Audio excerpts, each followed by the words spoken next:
How to change Facebook profile name. That's what we're going to do in today's video. But first, make sure to like the video, subscribe to the channel, and write down below in the comment section any suggestion or question that you have. Also, make sure to watch our previous videos and tutorials. We have playlists for each app. And let's get started.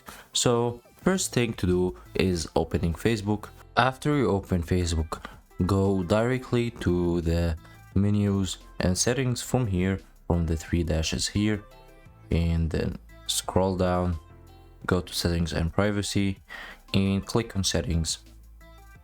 After this, under the account section, you're gonna find personal and account information. Click on it and then click on name. As you can see, here is my name. As you can see, here is gonna be your name.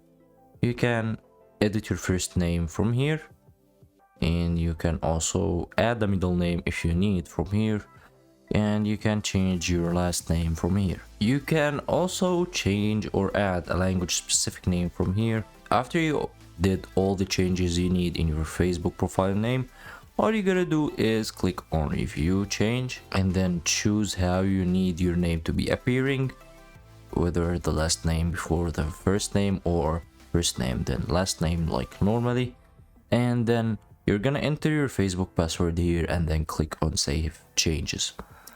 And that's all for today. Hope you guys enjoyed the video. Don't forget to like the video, subscribe to the channel, and write down below in the comment section any suggestion or question that you have, and have a nice day.